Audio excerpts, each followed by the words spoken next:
नमस्कार। आज अंतर्राष्ट्रीय योगा दिवस है और हम आज लाए हैं आपके लिए एक खास पेशकश। योग और योग से जुड़ी सारी बातों को लेकर आज हमारे साथ मौजूद हैं वंदना गुप्ता, जो कि एक अंतर्राष्ट्रीय योगा एक्सपर्ट और वेलनेस कोच हैं और जिन्होंने कई 100 से भी ज्यादा इंटरनेशनल डिप्लोमेट्स, ब्यूरोक्रेट्स और पुलिस कर्मियों को ट्रेन किया है। तो आज हम उनसे जानेंगे योगा से जुड़ी बातें।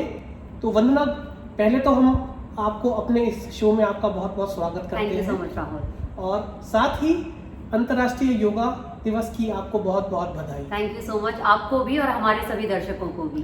तो योगा एक ऐसा जीवन का अनमोल शब्द हो गया है। ये 4 शब्दों का जो 4 अक्षरों का जो शब्द है, इसने पूरी दुनिया को अपनी माला में पिरो रखा है जी। और आज जैसे कि हम योगा दिवस न केवल भारत मना रहा है, पूरी दुनिया मना रही है। तो योग और योग से जुड़ा मेरा पहला सवाल आपसे यही है वंदना, कि इसका जो महत्व है योग का, वो जीवन में कितना इम्पोर्टेंट है, कितना जरूरी है? बिल्कुल राहुल, मैं इसके बारे में बहुत अच्छे से और थोड़ा विस्तार पूर्वक बताती हूँ कि जो योगा है, योगा का मतलब सिर्फ योगासन नहीं है। जैसे ही कोई योगा शब्द का नाम लेता है तो हमारे जहन में सिर्फ कुछ एक तरह के पोस्चर, जो योगिक पोस्चर्स होते हैं, योगासन होते हैं, वो आते हैं।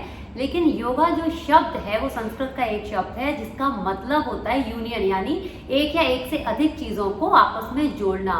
तो योगा शब्द का मतलब भी है जब हम अपनी इंडिविजुअल कॉन्शियस को अपनी हायर कॉन्शियस के साथ जोड़ते हैं, या फिर प्रकृति के साथ जोड़ते हैं, या फिर हम आपस में जुड़ते हैं एक दूसरे के साथ। तो बेसिकली अपने आंतरिक जो हमारा अंतर आत्मा है उसको बाहरी चीज़ों के साथ जोड़ना भी योग ही कहलाता है। और कभी भी जब हम योग की बात करते हैं तो योग का मतलब है कि कोई भी चीज़ आप जब 100% माइंडफुलनेस और 100% डिवोशन के साथ करते हैं तो उसे हम योगा कहते हैं। अब बात करते हैं इसके महत्व की, जो हमारे जीवन में है। वैसे तो मैं इसके महत्व की बात करूंगी तो शायद ये शो ही खत्म हो जाएगा, हमारे पास बहुत सारी बातें करने के लिए। लेकिन मैं पहले इसके फिजिकल फायदे आपको बताऊंगी कि एक तो हमें निरोग रखने में मदद करता है। इम्यूनिटी की बात आजकल हम बहुत कर रहे हैं, कोरोना काल जो चल रहा है इसकी वजह से। तो हमारी इम्यूनिटी को स्ट्रॉन्ग बनाने में मदद करता है, यानी जो हमारी रोग प्रतिरोधक क्षमता है उससे स्ट्रॉन्ग बनाता है। हमें फिजिकली नहीं, मानसिक तौर पे भी बहुत ज़्यादा स्ट्रॉन्ग बनाता है। तो स्ट्रेस है, एंजाइटी है, माइल्ड डिप्रेशन है, डिप्रेशन है, इस तरह की जो प्रॉब्लम लोगों को सता रही है, बहुत चिंताजनक स्थिति बनी हुई है, लोगों के अंदर बहुत भय है, डर है कि क्या होगा क्या नहीं होगा, तो योग हमें सिखाता है और मानसिक तौर पे हमें मजबूत बनाता है कि किस तरह इन बाहरी चीज़ों के साथ डील किया जाए। तो इसलिए योगा का बहुत बड़ा महत्व है, ना सिर्फ शारीरिक तौर पर लेकिन मानसिक, ऊर्जात्मक, बुद्धि के तौर पर भी और स्पिरिचुअल तौर पर भी। तो जो हमारी 5 बॉडीज हम मानते हैं योगा में, इनको हम physical body, mental body, energy body, intellect body और स्पिरिचुअल बॉडी के नाम से जानते हैं। तो इन सबको आपस में हार्मोनाइज करने में, यानी इन सबको एक दूसरे से जोड़ के रखने में बहुत मदद करता है। और जब हम इन 5 बॉडीज के साथ अच्छे से जुड़े रहते हैं तो हमें पता होता है that how to deal with external affairs, and साथ ही साथ अपने अंतर आत्मा से भी, हमारी जो कॉन्शियसनेस है उससे भी हम बहुत स्ट्रॉन्ग तरीके से जुड़े रहते हैं। तो योग का बहुत ज़्यादा महत्व है। आपने भी बात करी वंदना डिप्रेशन की, खास तौर पर आज की जनरेशन को अगर देखा जाए तो इस तरीके की रिसर्च, इस तरीके की रिपोर्ट आई है कि आज की जनरेशन जो है, खास तौर से जो डिप्रेशन की एक, मैं कहता हूँ डिप्रेशन या थोड़ी से भी अगर लाइफ जिंदगी में स्ट्रेस अगर आता है तो उसको जो झेलने की क्षमता है वो बिल्कुल खत्म हो गई है।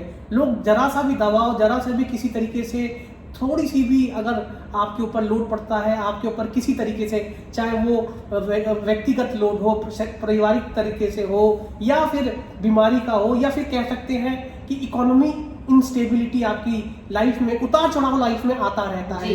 लेकिन आज की जनरेशन उस लोड को लेने के लिए बिल्कुल तैयार नहीं है। तो क्या योग ऐसी स्थिति में आपको उन सब चीज़ों से बाहर निकाल सकता है? राहुल, आपने बहुत ही अच्छा क्वेश्चन किया है। मैं बहुत ग्लैड हूँ कि मैं इसका आंसर दे पाऊंगी अच्छे तरीके से। एक्चुअली योग जो है, जैसे मैंने अभी थोड़ी देर पहले भी बोला था कि योग हमें अपने आप से जुड़ने में मदद करता है। और जब हमारा कनेक्शन हमारे खुद के साथ स्ट्रांग होता है तो हम एक्सटर्नल अफेयर्स, तो जितने स्ट्रेस है, एंजाइटी है, डर है, भय है, ये सब बाहरी दुनिया से आने वाली चीज़ है जो हमें इफेक्ट करती हैं। लेकिन जो जॉय है, हैप्पीनेस है, वो हमारी अंदर से आने वाली चीज़ है। तो जब हम योग के माध्यम से अपने आप से जुड़े रहते हैं तो हमें पता होता है that how to deal with these external affairs.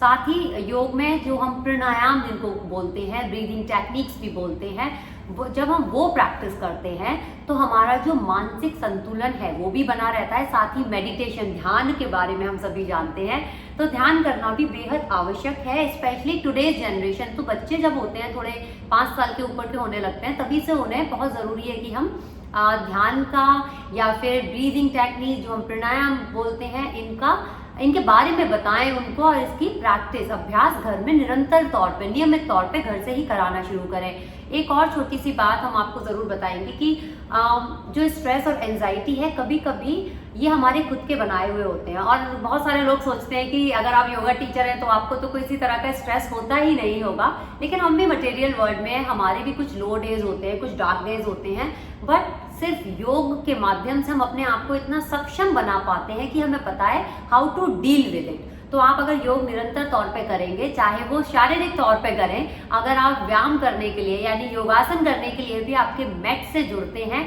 तो वो भी मोर देन इनफ है। आपका इंटेंशन क्लियर होना चाहिए। साथ ही एक योगा में कहा जाता है स्थिर सुखम आसना, इसका मतलब होता है स्टडी कंफर्टेबल पॉस्चर। तो जब आप योगासन भी करते हैं तो अपनी ब्रेथ से जुड़ जाइए, तभी योगासन एक्चुअली में योगासन बनता है, और तभी वो एक्चुअली में आपको आपके आप से जोड़ने में बेहद मदद करता है। तो अगर इनिशियली ऐसा नहीं भी हो रहा है तो घबराने की बात नहीं है। सिर्फ जब भी आपके मैट पर जाएंगे तो योगासन करते समय सिर्फ अपनी ब्रेथ की तरफ फोकस लेकर जाइए कि किस तरह आपकी ब्रेथ स्लोली फ्लो कर रही है, how you are moving with your body postures and at the same time how your breath is flowing। और जब वो breath और body साथ में सिंक हो रही है तो आपका माइंड किस तरह काम कर रहा है। तो then you will find a beautiful तालमेल, जिसको हम बोलते हैं beautiful dance between the body, breath and mind. So yoga is basically an ancient science and technology. तो इसको सिर्फ आप व्यायाम के तौर पे ना लें, इसके बहुत ज़्यादा सारे फायदे हैं, ना सिर्फ शारीरिक तौर पर लेकिन मानसिक तौर पर भी। तो जैसे कि आपने सुना, इसको आप व्यायाम के तौर पे ना लें, इसके अनेकों फायदे हैं। हम वरना से जानेंगे और सवाल, वरना ये तो आपने योगा की बात बताई, लेकिन आजकल ये बहुत महत्वपूर्ण सवाल है। योगा टीचर्स की बात की जाए, योगा एक्सपर्ट्स की बात की जाए, तो आजकल सोशल मीडिया पे देखा जाए हर दूसरा आदमी योगा के बारे में क्लासेस बता रहा है, योगा के बारे में सिखा रहा है। लेकिन ये एक आम आदमी के लिए, या कोई अगर नया आदमी है, नया व्यक्ति है, वो योगा सीखना चाहता है, तो वो इस बात का कैसे पता लगाएगा कि वो सही योगा एक्सपर्ट, सही योगा टीचर के पास जाए और उससे सही योगा की जानकारियाँ उसको मिल सके। फिर से मैं कहूँगी कि राहुल, आप बहुत चुन चुन के सवाल लेकर आए हैं लगता है आज। तो ये सवाल बहुत महत्वपूर्ण है आज की डेट में, क्योंकि यूट्यूब और बहुत सारे दूसरे सोशल मीडिया हैंडल्स हैं आजकल, और ये ऐसे स्रोत बन गए हैं, ऐसे सोर्स बन गए हैं जिनके प्लस और माइनसेस दोनों भी हैं। बहुत सारे लोग जो योगा प्रैक्टिशनर थे वो योगा टीचर बने, उसमें कोई हार्म नहीं है, लेकिन एज अ योगा टीचर ये आपकी रिस्पॉन्सिबिलिटी बनती है कि जब आपके पास कोई स्टूडेंट आता है तो आप उसको योग की तरह ही दें, बजाय उसको कुछ नया, कुछ फंग, कुछ पता नहीं, उसको डिस्टॉर्ट करने की ज़रूरत नहीं होती, उसको डिस्टॉर्ट ना कीजिए। ये मेरा जो जितने भी योगा टीचर हैं, योगा गुरु हैं, योगा एक्सपर्ट हैं और योगा इंस्ट्रक्टर्स हैं, उनसे मेरा निरोध है कि प्लीज़ कि आप कभी भी जब ये योगा आसन या योगा की कोई भी पद्धति आप सिखाते हैं तो इस बात का बेहद ख्याल रखिए कि आप योगा के स्वरूप को डिस्टॉर्ट ना करें, खराब ना करें, जैसा है वैसा योग सिखाने की कोशिश करें। साथ ही कि कैसे पता लगेगा एक बिगनर को जब वो जाएगा कि कौन सा योगा टीचर ठीक है, कौन सा नहीं। हमारी जो इंट्यूशन होते हैं वो एक तो काफ़ी स्ट्रांग होते हैं, हमें बहुत जल्दी पहले और दूसरे क्लास में ही पता लग जाता है कि कौन सा योगा टीचर ठीक है या कौन सा नहीं। काफ़ी सारे स्टूडेंट्स इस बात का तब पता नहीं लगा पाते जब वो सिर्फ योगा को शारीरिक तौर पर लेते हैं, यानी जब वो सिर्फ व्यायाम करके वेट लूज करना चाहते हैं, क्योंकि मेरे पास भी काफ़ी स्टूडेंट्स आते हैं, मैम अगर हम योगा करेंगे तो कितने दिन में वेट लूज हो जाएगा या कितने दिन में फैट लॉस हो जाएगा। तो इस बात का बेहद ध्यान रखना है कि जब आप किसी टीचर के पास जा रहे हैं, क्योंकि ये वाकई जानना कभी कभी बहुत मुश्किल हो जाता है कि कौन टीचर कितना जेन्युइन है और वाकई ही क्या वो आपको योग एज योग सिखा रहा है या योग का कुछ और ही स्वरूप डिस्टॉर्ट करके बता रहा है। तो इसके लिए हमें खुद से बहुत ज़्यादा जागरूक होना पड़ेगा। और योग का एक स्वरूप ये भी है कि योग आपको बहुत ज़्यादा कॉन्शियस और अवेयर कर देता है, जिससे कि आपका इंट्यूशन बहुत ज़्यादा स्ट्रांग हो जाता है और आप बहुत जल्दी पहचान पाते हैं। लेकिन एज अ बिगनर आपको अपनी अंतरात्मा को सुनना पड़ेगा कि कौन सा योगा टीचर आपके लिए ठीक है। हो सकता है 1-2 क्लास आप कर लें किसी के भी साथ, लेकिन 1-2 क्लास के बाद आपको पता चल ही जाता है। तो बिल्कुल ठीक बात कही वंदना ने। योग केवल पोज के लिए नहीं है, योग कि कई सारे ऐसे मायने हैं। अगर आप सही योगा टीचर की पहचान कर सकते हैं, जैसा कि वंदना ने बताया, तो योगा केवल एक फोटो अपॉर्चुनिटी नहीं होती कि आप अपने शरीर को, बल्कि आप अपने मस्तिष्क, माइंड, बॉडी और सोल, इसका जो इंटरकनेक्ट है, उस तीनों चीजों का एक इंटरकनेक्ट बनाकर अपने जीवन को एक अच्छा जीवन बना सकते हैं, एक सक्सेसफुल जीवन बना सकते हैं। वंदना, ये तो योग की बात करी हमने, साथ ही हम देखते हैं कि योगा आजकल बड़े बड़े शहरों में एक जरूरत बन गया है। और खास तौर पर देखा जाए तो MBA के लिए भी बड़े बड़े भी स्कूल्स हैं। अगर देखा जाए, आपको किसी भी एजुकेशन में जाना है, उनके लिए बड़ी बड़ी यूनिवर्सिटीज हैं। अगर हिंदुस्तान की बात करें तो क्या आपको लगता है क्या हिंदुस्तान में पर्याप्त यूनिवर्सिटीज, कॉलेजेस या उस तरीके की एजुकेशन है यहाँ पर कि अगर कोई योगा की शिक्षा लेना चाहे या योगा में अपना करियर बनाना चाहे तो उसको लगता है कि उसको करियर बनाना चाहिए? और फिर अगर मेरा इसी से जुड़ा दूसरा सवाल भी है, और अगर योगा में वो अपना करियर बना लेता है तो क्या दूसरे और सक्सेसफुल जो करियर्स होते हैं उसके मुकाबले योगा में वो उतनी आर्थिक पूंजी जुटा सकता है जिससे उसका जीवन चल सके? अब एज ए योगा टीचर मैं चाहती हूँ कि मैं इसका आंसर एकदम खुले शब्दों में दूं। एक्चुअली राहुल, होता क्या है, आपने जो अदर प्रोफेशंस की बात की है, सबसे पहले मैं फाइनेंसिस की ही बात करती हूँ। योगा हमारी धरोहर है, हमें हेरिटेज में मिला है हमारे एंसेस्टर से, तो हमारे रूटेड कल्चर है योगा, कोई नई चीज़ नहीं है, कोई मज़ार से नई चीज़ खरीदी हुई नहीं है, वो एक नया योगा मैट जो अभी मार्केट में आया है या कोई नया योगा पैंट मार्केट में आया है, योगा वो नहीं है। योगा हमारी धरोहर है, लेकिन फिर भी जॉब अपॉर्चुनिटीज़ कम है।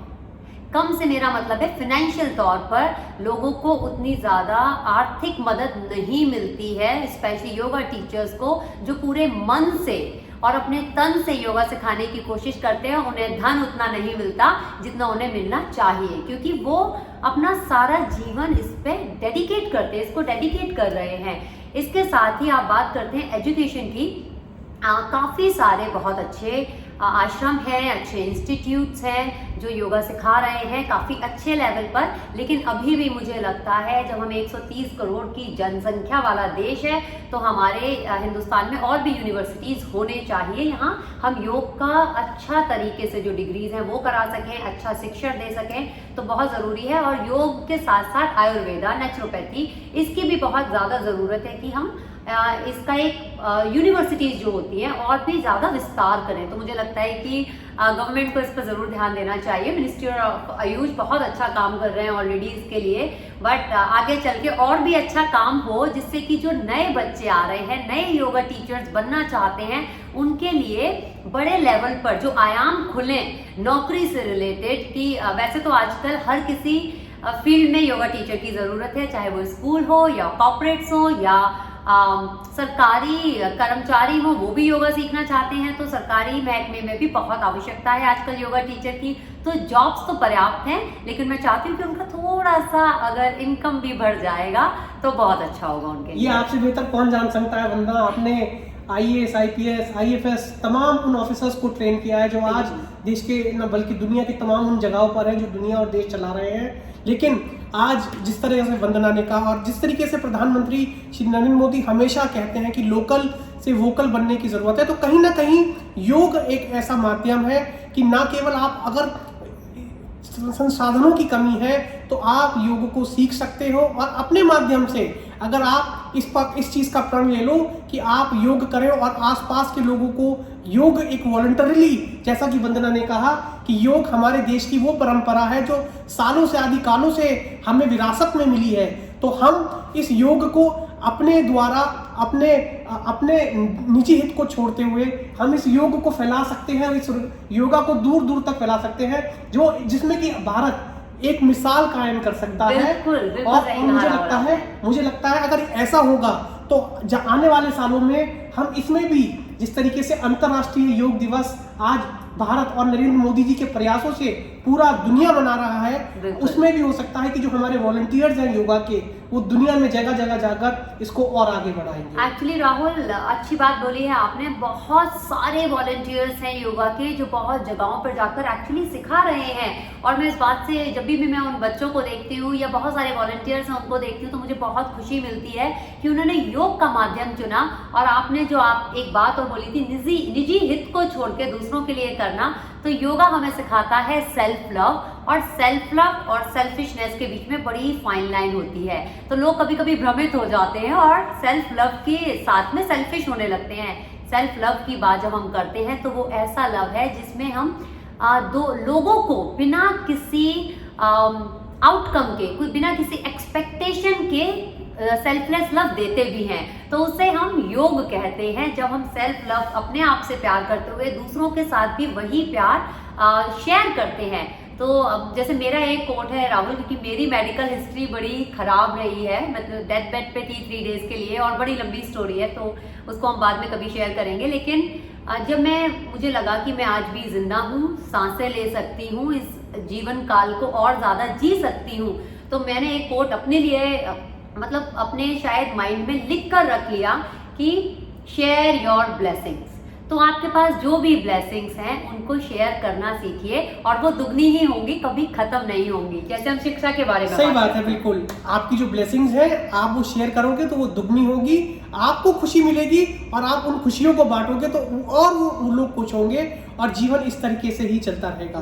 वरना एक और सवाल आपसे जानना चाहेंगे, कोरोना काल चल रहा है पिछले 3 महीने से, लोग अपने घरों में बंद हैं, जिनको जिम जाते थे वो जिम नहीं जा पा रहे हैं, तो ऐसे में आप उन लोगों को क्या कहना चाहेंगी कि वो किस तरीके की एक्सरसाइज, किस तरीके की व्यायाम घर में कर सकते हैं, जिससे वो न केवल उनका शरीर दुरुस्त रहे, उनका मन और उनका तन और उनका जो सोचने का एक नजरिया है, जो फिर मैं कहूँगा जो डिप्रेशन एक घर कर रहा है धीरे धीरे लोगों के बीच में, वो उससे निजात पा सकते। बिल्कुल। तो मैं सबसे पहले तो बात करती हूँ कुछ ऐसे योगासन से जो आपको करने चाहिए, जो आपकी रोग प्रतिरोधक क्षमता को बढ़ाने में बहुत मदद करेंगे। सबसे पहले बात मैं करूंगी सूर्य नमस्कार की। सूर्य नमस्कार जो होता है वो 12 यौगिक पोस्चर्स का बड़ा ही अच्छा मिश्रण है, जो फिजिकल तौर पे बहुत ही अच्छा कार्डियोवास्कुलर है, मेंटल तौर पे आपके दिमाग को काम करने में, एकदम रिलैक्स रखने में, स्ट्रेस फ्री और एंजाइटी फ्री रखने में मदद करता है। साथ ही आपके स्पिरिचुअल लेवल को भी हायर कॉन्शियसनेस से जोड़ने में मदद करता है। तो सूर्य नमस्कार आपको डेली प्रैक्टिस करना चाहिए। साथ ही